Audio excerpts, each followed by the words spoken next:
Hello प्यारे बच्चों, कैसे हैं आप लोग? सब ठीक? तो ऑनलाइन केमिस्ट्री क्लासेस में मैं doctor Darshan Singh Kamboj, assistant professor, head department of chemistry, government PG college Jorhat. आज 23 अप्रैल की इस क्लास में आपका स्वागत है। तो आज हम कुछ टॉपिक कवर करने जा रहे हैं फिजिकल केमिस्ट्री के। इसमें हम बात करेंगे पहले मैकेनिज्म ऑफ एड्सॉर्प्शन की, जैसे हम एड्सॉर्प्शन कर रहे थे, मैकेनिज्म ऑफ एड्सॉर्प्शन, और उसके बाद हम बात करेंगे टाइप्स ऑफ एड्सॉर्प्शन। और इन दो टॉपिक्स के बाद लैंगम्यूर और फ्रेंडलिच एड्सॉर्प्शन आइसोथर्म्स की हम बात करेंगे, लेकिन वो नेक्स्ट वीडियो में। तो आज हम दो टॉपिक्स पे बात करेंगे। एक तो मैकेनिज्म ऑफ एड्सॉर्प्शन आधा हमने कल कर लिया था, कुछ बातें उसमें रह गई थी, तो कल का वीडियो एक बार देख के फिर ये वीडियो आप देखें, ताकि कनेक्टिविटी बन जाए दोनों टॉपिक्स में। ठीक है, जो एड्सॉर्प्शन का कल का वीडियो था उसको देखने के बाद ये वीडियो आप फिर से देखेंगे, तब आपको कनेक्टिविटी मिलेगी और आप ये ढंग से समझ पाएंगे। उससे पहले फिर से कुछ छोटी छोटी लेकिन मोटी बातें, ठीक है, छोटी छोटी मगर मोटी बातें की बात करें आउट ऑफ केमिस्ट्री। तो एक बात मैं आपको बताऊं, आप सब जानते हैं, आप सोप्स यूज़ करते हैं, सोप यूज़ करते हैं, सर्फ यूज़ करते हैं, है ना। डिटर्जेंट्स आजकल तो सोप की बड़ी वैल्यू है। सोप से हाथ धो के हाथ ही छिल गए हैं, है ना। इतने हाथ ज़िंदगी में कभी नहीं धोए थे हमने। सारी ज़िंदगी के हाथ धोने और अब इस बीच के हाथ धोने मिला दें, इक्वल हो जाएंगे, है ना, हो रहे। तो इसी के बारे में थोड़ा मैं आज बताना चाह रहा हूँ, क्योंकि ये आजकल चल रहा है, ठीक है। तो सोप होता क्या है? एक तरह का सर्फेक्टेंट है, लेकिन डिटर्जेंट भी है। सोप, डिटर्जेंट और सोप में थोड़ा फ़र्क है, लेकिन दोनों का एक्शन सेम है, ठीक है। टर्म अगर कहें तो डिटर्जेंट उस चीज़ को आप कह देते हैं जो सफाई करने की चीज़ें जो भी काम आती हैं। सोप वो उसी काम आता है, डिटर्जेंट भी उसी काम आता है। तो एक कैटेगरी डिटर्जेंट्स की हमने रख दी। तो every surfactant is not detergent, but every detergent is surfactant. यानी कि सर्फेक्टेंट और डिटर्जेंट में कुछ फ़र्क होगा, ये जनरली लगता सेम है। अभी मैं बात करूँ दो चीज़ों की बात करूँगा। सर्फेक्टेंट, ये जनरल नॉलेज, केमिस्ट्री के जनरल नॉलेज की बात है, पूछा भी जाता है, लेकिन इसलिए बात कर रहा हूँ। सर्फेक्टेंट और डिटर्जेंट, ये जो सरफेस केमिस्ट्री है, इसी से रिलेटेड है और इसी से क्वेश्चन बनते हैं इसमें। तो आप ध्यान रखें, सर्फेक्टेंट और दूसरी चीज़ है डिटर्जेंट। तो इसमें एक बात आपने नोट करनी है, all detergents are surfactants, but all surfactants are not detergents. All detergents, सारे जो डिटर्जेंट्स होंगे वो सर्फेक्टेंट होंगे, लेकिन सारे जो सर्फेक्टेंट होंगे वो डिटर्जेंट नहीं होंगे। ये याद रखिए, all detergents are surfactants, all, ठीक है, but all detergents are, all surfactants are not detergents. तो पहले हम देखें इन दोनों में फ़र्क क्या है। इन दोनों में फ़र्क क्या है? सर्फेक्टेंट वो कोई भी केमिकल जो किसी लिक्विड के सरफेस एरिया को बढ़ा दे, सरफेस टेंशन को कम कर दे। दो चीज़ें, एक तो सरफेस एरिया, सरफेस एरिया बढ़ाना, मतलब कैसे बढ़ाएगा? सरफेस टेंशन को कम करके। सरफेस टेंशन ज़्यादा होगी, सरफेस एरिया कम हो जाएगा। सरफेस टेंशन कम होगी, सरफेस एरिया बढ़ जाएगा। सरफेस टेंशन और सरफेस एरिया इनवर्सली प्रोपोर्शनल होते हैं, सरफेस एरिया और सरफेस टेंशन। तो सरफेस एरिया को क्या कर दे? बढ़ा दे, इंक्रीज कर दे, तो वो सर्फेक्टेंट कहलाता है। या सरफेस टेंशन को कम कर दे, सर्फेक्टेंट कहलाता है, ठीक है। ऐसा सर्फेक्टेंट जो ये काम तो कर ही रहा है, सारे सर्फेक्टेंट ये काम, उसका ये काम करना जरूरी है, लेकिन सारे सर्फेक्टेंट जो ये काम कर सकते हैं वो सफाई के काम में नहीं आ सकते, इसलिए सारे सर्फेक्टेंट डिटर्जेंट नहीं हो सकते। लेकिन जो डिटर्जेंट होगा वो डिटर्जेंट सर्फेक्टेंट जरूर होगा। मतलब वही चीज़ किसी चीज़ दूसरे कपड़े को या व्हाटएवर उसको साफ कर सकती है जो लिक्विड वाटर के सरफेस एरिया को बढ़ा दे, और सरफेस टेंशन को कम कर दे। यानी कि डिटर्जेंट तो वही होगा जो पहले सर्फेक्टेंट रहा हो, ठीक है, लेकिन सर्फेक्टेंट जो है वो डिटर्जेंट होना जरूरी नहीं है। सर्फेक्टेंट डिटर्जेंट हो वो जरूरी बिल्कुल भी नहीं है। ये थोड़ा कन्फ्यूजिंग रहता है। इसी बात अगर कहीं लिखी हुई आ जाए तो आप इसमें पूरा घपले में पड़ जाएंगे। कोई इससे रिलेटेड क्वेश्चन आ जाए तो एक घपले में पढ़ने वाली बात है। तो ये जनरल नॉलेज की आपके लिए मैंने बता दिया। अब एक चीज़ और होती है, CMC। आपको क्वेश्चन दे दिया, दो सोप्स हैं, एक लिक्विड सोप है, एक सॉलिड सोप है, एक की CMC ज़्यादा है, एक की CMC कम है। CMC होती है critical missile concentration, critical missile concentration. Soap जो है ना सफाई करता है, आपने क्लास 10th में ही पढ़ा होगा, मिसेल बनते हैं सोप से, क्लास 10th की बात है, मिसेल बनते हैं। वो कंसंट्रेशन, वो मिनिमम कंसंट्रेशन जब मिसेल बन जाते हैं वो क्रिटिकल मिसेल कंसंट्रेशन कहलाती है। अब एक सोप है जिसकी क्रिटिकल मिसेल कंसंट्रेशन कम है और एक सोप है जिसकी क्रिटिकल मिसेल कंसंट्रेशन ज़्यादा है। तो जिसकी क्रिटिकल मिसेल कंसंट्रेशन ज़्यादा है वो अच्छा सोप होगा या जिसकी कम है वो अच्छा सोप होगा, ये पूछा जाता है। कौन ज़्यादा सफाई करेगा? कम वाला, ठीक है। क्रिटिकल मिसल कंसंट्रेशन कम होगी तो सरफेस एक्शन सर्फेक्टेंट प्रॉपर्टी बढ़ जाएगी।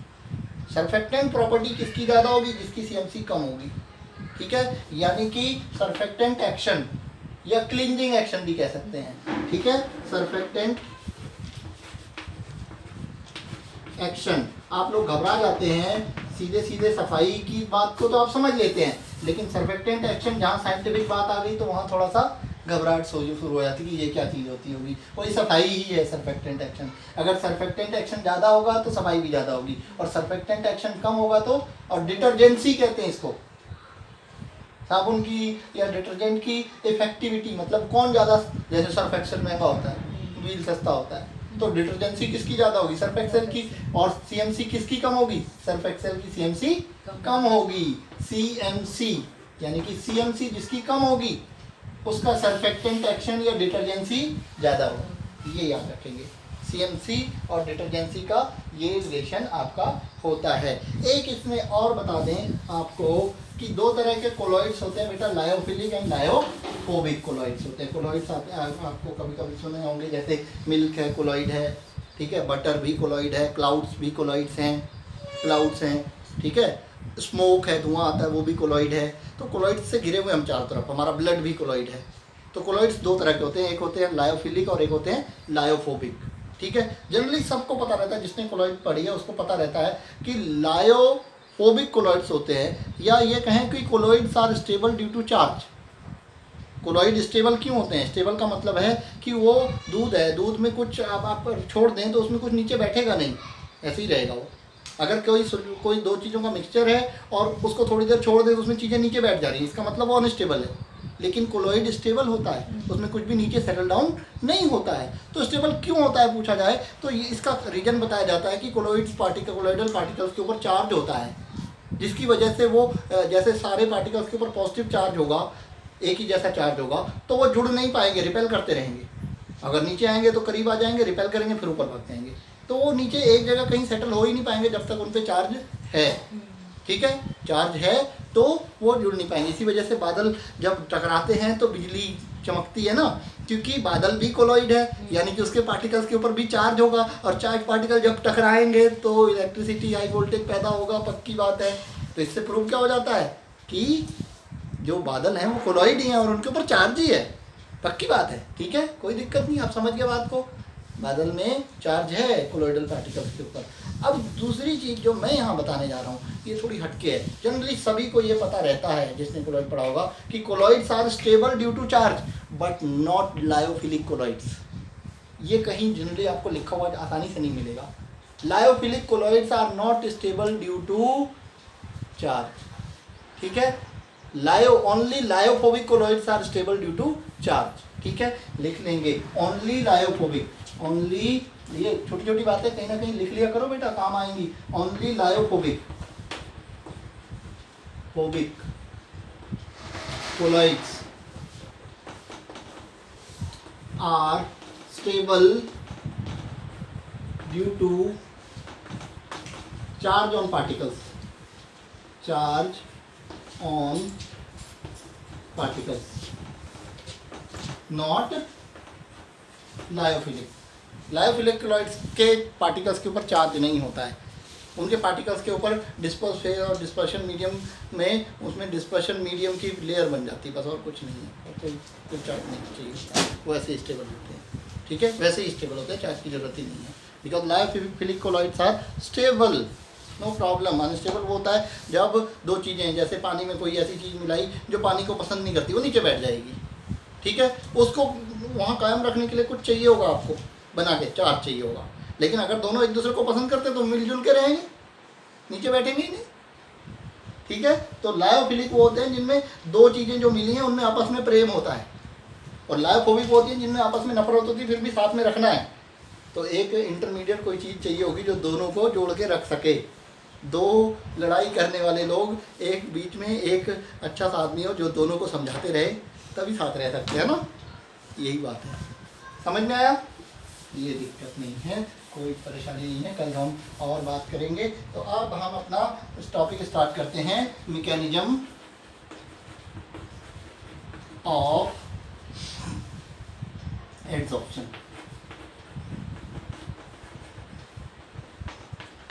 एडसॉर्प्शन बहुत इंपॉर्टेंट फिनोमिना है, एडसॉर्प्शन का बहुत ज़्यादा यूज है, ठीक है, बहुत ज़्यादा यूज है। कैटालिसिस पूरी एडसॉर्प्शन पे बेस्ड है।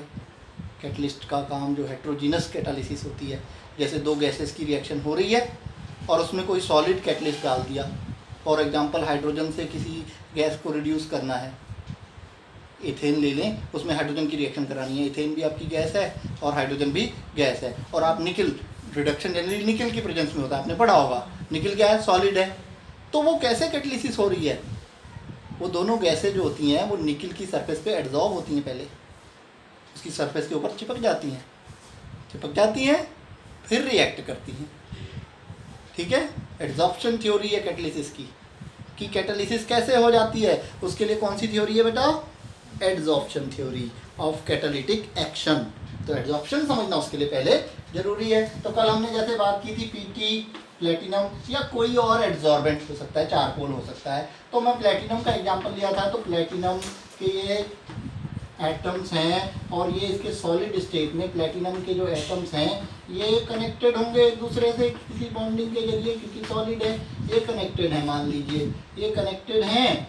अब इसकी जो सरफेस के ऊपर, ये सरफेस है, आउटर सरफेस, सरफेस के ऊपर इम्बैलेंस्ड और ये जो अनसेटिस्फाइड वैलेंसीज हैं, ये जो बच गई हैं, ये जो है, ये इसके कारण ही एड्जॉर्प्शन होता है। कल हमने बात की थी, ये जो देखिए अंदर के उसमें तो ये चारों तरफ से बैलेंस फोर्सेज हैं, लेकिन यहाँ अनबैलेंस फोर्सेज हैं। तो यहाँ अगर कोई फोर्स डेवलप होता है तो इसको अच्छा लगेगा, है ना, यहाँ चाहेगा कि कोई फोर्स डेवलप हो जाए। तो जैसे ही कोई गैस आएगी, मान लीजिए H2 आई, तो वो यहाँ फोर्स डेवलप करके, या H एटम आया, फोर्स डेवलप करके यहाँ पे एड्जॉर्ब हो जाएगा, यहाँ पे एड्जॉर्ब हो जाएगा ये, तो यहाँ पे एड्जॉर्ब हो गया।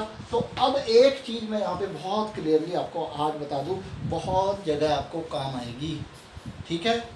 कहीं भी कोई नया फोर्स डेवलप हो रहा है, अट्रैक्शन, दो अलग अलग चीज़ों के बीच में अट्रैक्शन डेवलप हो रहा है, तो एनर्जी रिलीज होगी, पक्का हीट रिलीज होगी, या किसी भी फॉर्म में एनर्जी रिलीज हो जाएगी, क्योंकि फोर्स डेवलप होना यानी स्टेबिलिटी आ जाना, और स्टेबिलिटी तभी आती है जब किसी चीज़ की एनर्जी निकल जाती है, ठीक है। और अगर कहीं कोई फोर्स को आप तोड़ रहे हैं, ये मान लो इसी को तोड़ रहे हैं, तो एनर्जी खर्च करनी पड़ेगी, ठीक है। दो चीज़ें याद रखेंगे, कहीं कोई भी फोर्स ऑफ अट्रैक्शन डेवलप होता है नया, तो एनर्जी रिलीज होती है, ठीक है। और अगर आपका फोर्स ऑफ अट्रैक्शन का आपको ख़त्म करना है तो एनर्जी चाहिए होती है, यानी कि एनर्जी यहाँ पे डेल्टा एच क्या होगा, डेल्टा एच क्या होगा, नेगेटिव होगा, क्योंकि एनर्जी रिलीज होगी, ठीक है। तो आपको यहाँ से बात समझ में आ रही है, बिकॉज ये क्या है आपका, ये है एड्जॉर्बेंट, ठीक है।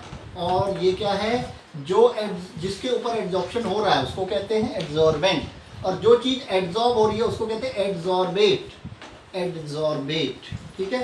तो जिसके ऊपर एड्जॉर्प्शन हो रहा है वो क्या है, एड्जॉर्बेट, और जो एड्जॉर्प्शन कर रहा है अपनी सरफेस पे वो एड्जॉर्बेंट है। तो इन दोनों के बीच में फोर्स ऑफ अट्रैक्शन डेवलप हो रहा है, इसलिए ये प्रोसेस क्या है, एक्सोथर्मिक, ठीक है, एक्सोथर्मिक। तो आपको ये बात याद रखनी है बिल्कुल ध्यान से, adsorption is a exothermic process, adsorption is a exothermic process. अब इसमें एक चीज और हमें समझनी है मैकेनिज्म में, delta S, change of entropy. Entropy का मतलब होता है रेंडमनेस। अगर रेंडमनेस ज़्यादा है तो एंट्रोपी ज़्यादा होगी, और रेंडमनेस कम है तो एंट्रोपी कम होगी, ठीक है। यानी कि ऑर्डरली अरेंजमेंट है, तो अब एक यहाँ पे एज्यूम करके चलिए कि ये अपना अलग पड़ा था सॉलिड एड्सॉर्बेंट, और एड्सॉर्बेंट अलग थे गैस के मॉलिक्यूल। तो गैस के मॉलिक्यूल रैंडम होंगे ना, ठीक है, लेकिन जैसे ही चिपक जाएंगे तो क्या वो रैंडम होंगे, उसके ऊपर एड्सॉर्ब हो जाएंगे तो क्या वो रैंडम होंगे। तो यहाँ रैंडमनेस एड्सॉर्प्शन होने के बाद बढ़ गई होगी, घट गई होगी, कम हो गई होगी, ठीक है, रैंडमनेस कम हो गई होगी। मान लेते हैं शुरू में एंट्रोपी S1 थी, बाद में एंट्रोपी S2 हो गई, तो S1 ज़्यादा होगी और S2 कम होगी, तो delta S S2 minus S1, S2 minus S1 की वैल्यू पॉजिटिव होगी नेगेटिव होगी, नेगेटिव होगी, नेगेटिव होगी, क्योंकि ये वैल्यू छोटी है और ये वैल्यू बड़ी है। फाइनली एड्सॉर्प्शन होने के बाद एंट्रोपी कम हो जाती है और एड्सॉर्प्शन से पहले एंट्रोपी ज़्यादा होती है, क्योंकि गैस घूम रही होती है इधर उधर, एड्सॉर्ब हुए बिना घूम रही होती है, तो एंट्रोपी ज़्यादा होती है। जब वो घूमती नहीं है, उसके ऊपर बैठ जाती है आराम से, तो रैंडमनेस कम हो जाती है। इसी को ऐसे समझे, बच्चे घर में उधम मचाए हुए हैं, दौड़ रहे हैं इधर उधर, है ना, तो एंट्रोपी ज़्यादा, वो किसी चीज़ को व्यवस्थित रहने ही नहीं देंगे ऑर्डरली। बैठ गए आराम से, 5-7 बच्चे बैठ गए यानी एड्सॉर्ब हो गए सोफे के ऊपर, तो फिर एंट्रोपी अपने आप कम हो जाएगी, रैंडमनेस कम हो जाएगी, चीज़ें व्यवस्थित हो जाएंगी, है ना। हो रहा होगा आजकल बच्चे स्कूल नहीं जा रहे तो यही हो रहा होगा, एंट्रोपी ज़्यादा ही होगी घर की, है ना। तो यहाँ डेल्टा एस क्या होता है, डेल्टा एस भी नेगेटिव होता है, बहुत इंपॉर्टेंट है याद रखना, डेल्टा एस भी नेगेटिव होता है। अब मैं बात करूँगा thermodynamics of adsorption, thermodynamics of adsorption.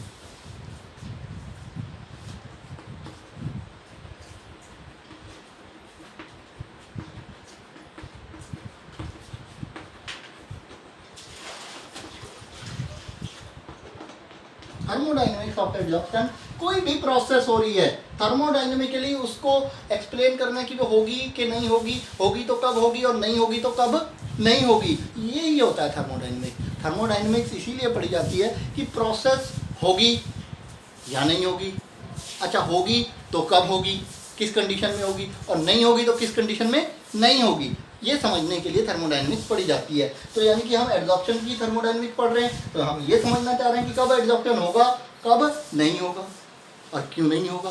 अब बहुत बढ़िया बात है, अब ये देखते हैं डेल्टा जी इक्वल्स टू होता है delta H minus T delta S होता है, ये आपने पढ़ा है बहुत जगह, ठीक है। Delta G equals to delta H minus T delta S, this is Gibbs equation, ठीक है, गिब्स इक्वेशन है। तो अब देखें इसमें अगर डेल्टा जी की वैल्यू नेगेटिव आती है तो प्रोसेस होती है स्पॉन्टेनियस अपने आप, ठीक है, और डेल्टा जी की वैल्यू क्या आती है, पॉजिटिव आती है, तो प्रोसेस क्या होती है, नॉन स्पॉन्टेनियस, और नेगेटिव आती है तो प्रोसेस क्या होती है, स्पॉन्टेनियस, मतलब ये हो रही होती है और ये नहीं हो रही होती है, पॉजिटिव के केस में नहीं हो रही है और नेगेटिव के केस में हो रही है। अब यहाँ पे देखिए, और ये डेल्टा जी का आंसर नेगेटिव आएगा पॉजिटिव आएगा, इन पे डिपेंड करता है, इन दो पे। टेम्परेचर तो कभी नेगेटिव होगा नहीं, टेम्परेचर तो हमेशा पॉजिटिव ही होगा, उसका कोई रोल नहीं है, उसकी तो वो एक वैल्यू है मान लीजिए, ठीक है, लेकिन इन दोनों के साइन पे डिपेंड करेगी इसकी वैल्यू। अब देखिए ये नेगेटिव है, ये पूरा टर्म क्या है, नेगेटिव है, ठीक है, ये नेगेटिव है, इसको देख लें, ये क्या है, नेगेटिव, ये भी नेगेटिव है, लेकिन ये नेगेटिव नेगेटिव ये पूरा टर्म क्या हो जाएगा, पॉजिटिव हो जाएगा, क्योंकि यहाँ पे ऑलरेडी नेगेटिव लगा है, तो नेगेटिव नेगेटिव पॉजिटिव। तो अब ये आंसर नेगेटिव कब आएगा, आंसर नेगेटिव कब आएगा, जब इस नेगेटिव वाले की वैल्यू बड़ी हो और पॉजिटिव वाले की वैल्यू छोटी हो, है ना। नेगेटिव तब आएगा जब नेगेटिव क्वांटिटी बड़ी हो और पॉजिटिव क्वांटिटी छोटी हो। तो ये छोटा कब होगा, जब टेम्परेचर कम होगा, कम टेम्परेचर होगा, एट लो टेम्परेचर होगा तो ये क्वांटिटी स्मॉल हो जाएगी, ठीक है, और हाई टेम्परेचर होगा तो ये क्वांटिटी बड़ी हो जाएगी। पॉजिटिव छोटा होगा तो ये आंसर नेगेटिव आएगा और पॉजिटिव बड़ा होगा तो ये आंसर पॉजिटिव आएगा। तो अब इससे प्रूव होता है, बिकॉज हम यहाँ पे लिखेंगे बिकॉज जो है adsorption is exothermic process, hence delta H is negative while it accompanied by decrease of entropy, hence delta S is also negative। तो ये टर्म दोनों इससे डिसाइड होंगे कि लो टेम्परेचर पे एड्जॉर्प्शन स्पॉन्टेनियस होता है, हाई टेम्परेचर पे एड्जॉर्प्शन नॉन स्पॉन्टेनियस, यानी कि लो टेम्परेचर एड्जॉर्प्शन स्पॉन्टेनियस, ठीक है, and high temperature adsorption non spontaneous. Very nice, बहुत आसान है। किसी को कोई प्रॉब्लम लग रही हो तो प्लीज़ मुझे बताना, ठीक है, कॉल करना, मुझे बताना, ठीक है, बहुत आसान है। आई थिंक बहुत आसान है, समझ में आ गया होगा। ये दो क्वांटिटीज़ का खेल है सारा। पॉजिटिव नेगेटिव क्वांटिटी बड़ी होती जाएगी तो आंसर नेगेटिव होता जाएगा, पॉजिटिव क्वांटिटी बड़ी होती जाएगी, और इसमें ये फिक्स रहता है, ये भी फिक्स रहता है। बदल क्या सकते हो? टेम्परेचर, तो एक टेम्परेचर पे ही डिपेंड होगा। डेल्टा एच जितना होता है उतना ही होता है, डेल्टा एच जितना होता है उतना ही होता है। टेम्परेचर आप बदल सकते हैं, तो डिपेंड किस पे करेगा? टेम्परेचर पे ही। टेम्परेचर बढ़ेगा तो ये कम हो जाएगा एड्जॉर्प्शन, टेम्परेचर घटेगा तो एड्जॉर्प्शन ज़्यादा हो जाएगा। इससे एक क्वेश्चन आता है, नोट कर लीजिए। Explain why adsorption decreases on increasing temperature. अब आप समझ गए होंगे इसका आंसर क्या देना है, क्या आंसर देना है? ये रिलेशन लिखना है, ठीक है, ये आंसर देना है कि हाई टेम्परेचर पे इसका डेल्टा जी की वैल्यू पॉजिटिव हो जाएगी। बात खत्म। दो लाइनें लिखनी है, सारी बात जस्टिफाइड, ठीक है, ये लिखना है। उसके बाद ये कहना है कि टेम्परेचर जब ज़्यादा हो जाएगा तो डेल्टा जी पॉजिटिव हो जाना है जी, और कोई चक्कर नहीं है, ठीक है, बस। अब हम बात करेंगे next.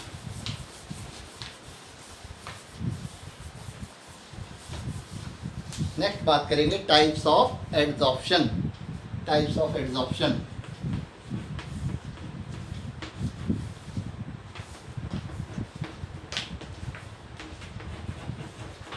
Types of adsorption. Adsorption is of two types depending on two things we have. One is what? Adsorbate, है ना, जो चीज एड्सॉर्ब होती है, और अदर इज व्हाट? एडसॉर्बेंट। और दोनों के बीच में क्या डेवलप होता है? Force of attraction. This is force of attraction, FOA, force of attraction. मैंने लिखा FOA means force of attraction between adsorbent and adsorbate. बेटा, बिटवीन एड्सॉर्बेंट एंड एड्सॉर्बेट, ठीक है। तो अब ये फोर्स ऑफ अट्रैक्शन दो हो सकते हैं। Force of attraction, adsorption is of two types. It is, one is physical adsorption, adsorption, and the other one is chemisorption, chemisorption, or it is also called chemical adsorption, chemisorption or chemical adsorption. One is physical adsorption, other is chemisorption, and these two are categorized based on this FOA, force of attraction between adsorbate and adsorbent. Adsorbate और adsorbent के बीच में जो ये FOA है, इसके आधार पे इसको अलग किया है। अगर ये फिजिकल फोर्स है तो फिजिकल एड्सॉर्प्शन, अगर ये केमिकल फोर्स है तो chemical force is what? Bond, chemical bond. Here it is FOA क्या होगा? FOA क्या होगा? Chemical bond. बहुत बढ़िया, केमिकल बॉन्ड होगा। और यहाँ FOA क्या होगा? Force of attraction, van der Waals force, physical force. Van der Waals force is only physical force of attraction, no chemical. Van der Waals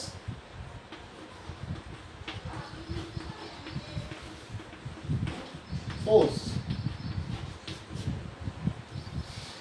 van der Waals force, ठीक है। तो now अब हम एक एक करके इन दोनों के बीच के डिफरेंस की बात करेंगे, दोनों में डिफरेंस क्या है, ठीक है। जल्दी जल्दी हम डिफरेंस की बात करेंगे कि what is the difference between physical adsorption and chemical adsorption. पहला डिफरेंस जो है, मैं इसको यहाँ से डिवाइड कर दे रहा हूँ, ये इधर चला गया है। पहला डिफरेंस जो है वो पहला डिफरेंस है फिजिकल एड्सॉर्प्शन और केमिकल। ये जो होता है ये रिवर्सिबल होता है, रिवर्सिबल।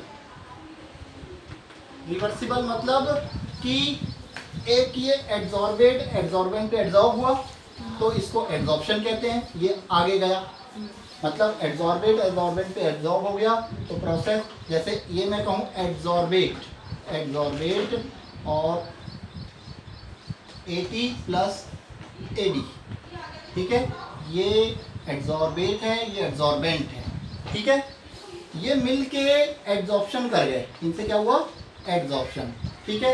और ये अलग भी तो हो सकते हैं, बैक आ गए, दोनों अलग हो गए, तो ये फॉरवर्ड में वो कहलाता है एड्जॉर्प्शन और बैकवर्ड में कहलाता है डिसऑर्प्शन। क्या कहलाता है डिसऑर्प्शन। तो एड्जॉर्प्शन डिसऑर्प्शन इक्विलिब्रियम में रह सकते हैं, मतलब आगे भी जा सकते हैं और पीछे भी, मतलब ये क्या है, ये प्रोसेस रिवर्सिबल है, जबकि जो ये केमिकल एड्जॉर्प्शन है ये क्या है इरिवर्सिबल है, इरिवर्सिबल, मतलब एड्जॉर्ब जो चीज़ एक बार हो गई, चिपक गई तो चिपक गई, बस कहानी खत्म, फिर वापस आने का कोई चक्कर नहीं, ठीक है, ये इरिवर्सिबल है, ये रिवर्सिबल है, ठीक है, ओके। अब दूसरा डिफरेंस बहुत इंटरेस्टिंग है, एड्जॉर्बेंट है, कोई एड्जॉर्बेंट है, मान लो चारकोल ही है, ठीक है, चारकोल के ऊपर एड्जॉर्बेंट आया, एड्जॉर्बेट आया, एड्जॉर्बेट मान लो कोई गैस आ रही है, वो गैस हाइड्रोजन आई, एड्जॉर्ब हो जाएगी, वो गैस नाइट्रोजन आई, एड्जॉर्ब हो जाएगी, वो गैस कार्बन डाइऑक्साइड आई, एड्जॉर्ब हो जाएगी, कोई मतलब नहीं उसको कौन आ रहा है, ये ऐसा नहीं है। केमिकल एड्जॉर्प्शन हो सकता है हाइड्रोजन पे हो रहा हो, नाइट्रोजन पे नहीं, मतलब खास होता है, ये खास नहीं होता है, मतलब इसको गैस से मतलब है, आ रही है तो चिपक जा रही है, लेकिन इसको गैस से मतलब नहीं, इससे कौन सी गैस आ रही है उससे मतलब है, मतलब ये हाईली स्पेसिफिक होता है और ये not specific.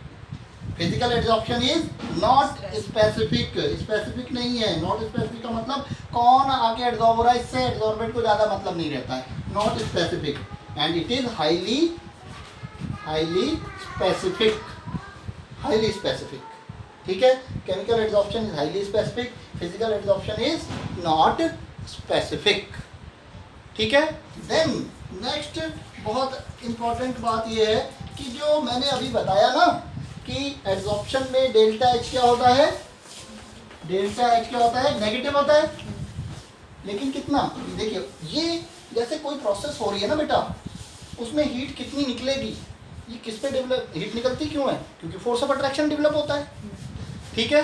Force of attraction जितना ज़्यादा स्ट्रांग होगा उतनी हीट ज़्यादा निकलेगी, और फोर्स ऑफ अट्रैक्शन जितना कम स्ट्रांग होगा हीट उतनी कम निकलेगी। आप जानते हैं वॉन डर वाल्स फोर्स तो वीक फोर्स होते हैं और केमिकल बॉन्ड स्ट्रांग फोर्स होते हैं, ठीक है। तो यहाँ डेल्टा H स्मॉल होता है, यहाँ डेल्टा H लार्ज होता है, बहुत आसान है। यहाँ डेल्टा H जो होता है, डेल्टा H यानी कि यहाँ डेल्टा H की वैल्यू स्मॉल होती है, बहुत कम होती है, और यहाँ डेल्टा H जो होता है वो हाई होता है, हाई, ठीक है, या लार्ज लिख सकते हैं, व्हाटएवर यू वांट, बात समझनी है कि यहाँ हीट कम रिलीज होती है, यहाँ ज़्यादा रिलीज होती है, ठीक है।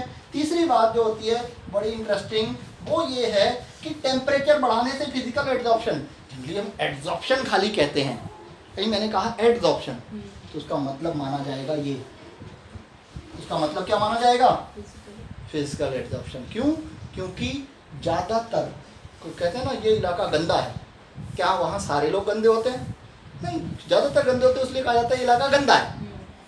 तो एड्जॉर्प्शन जो ज़्यादातर होता है वो फिजिकली होता है, केमिकल कम होता है, केमिकल कम होता है। तो एड्जॉर्प्शन की बात करें मतलब किसकी बात कर रहे हैं, फिजिकल एड्जॉर्प्शन, क्योंकि हम ज़्यादातर केसेस की लेके बात करते हैं, ठीक है, ना समझे।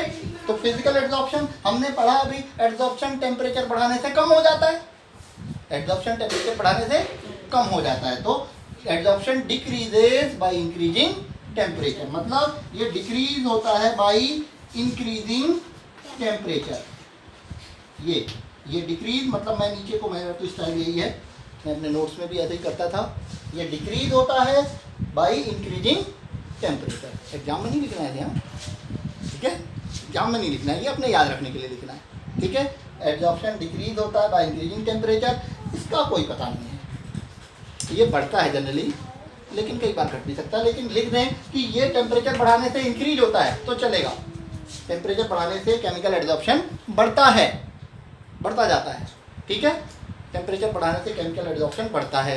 अब एक चीज़ और देखें, प्रेशर,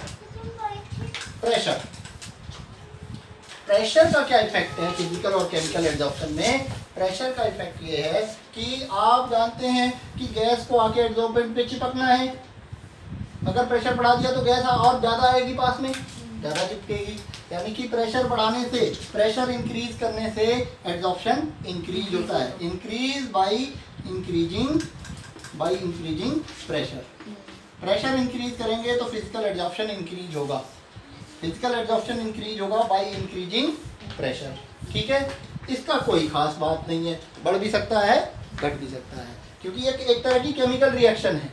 और केमिकल रिएक्शन पे प्रेशर का इफेक्ट कैसा भी हो सकता है, वो लीच एटलियर प्रिंसिपल से एक्सप्लेन करते हैं। कई रिएक्शंस तो ऐसी होती है जो प्रेशर बढ़ाने पे ज़्यादा हो जाती है, कई ऐसी होती है जो प्रेशर बढ़ाने पे कम भी हो जाती हैं। वो लीच एटलियर प्रिंसिपल के अकॉर्डिंग हम तय करते हैं, तो इसलिए नॉट क्लियर कह देते हैं। यहाँ नॉट क्लियर है केमिकल एडजॉर्प्शन। ठीक है, अब एक लास्ट बात रह गई है, वो क्या कि जो फिजिकल एडजॉर्प्शन है, ये जो फिजिकल एडजॉर्प्शन है ये मल्टी लेयर होता है। मतलब मल्टी लेयर का समझें, मल्टी लेयर का मतलब ये सॉलिड है, इसकी सरफेस पे गैस एडजॉर्ब होनी है, तो गैस का एक पार्टिकल एडजॉर्ब हुआ पूरी सरफेस पे। ठीक है, अब जरूरी नहीं है दूसरा नहीं आ पाएगा, इसके ऊपर एक और बैठ जाएगा, इसके ऊपर एक और एडजॉर्ब हो जाएगा, फिर एक और, फिर एक और, ऐसे ये एडजॉर्ब होकर चिपक के बैठ सकते हैं। ठीक है, क्योंकि ये फोर्स ऑफ अट्रैक्शन है।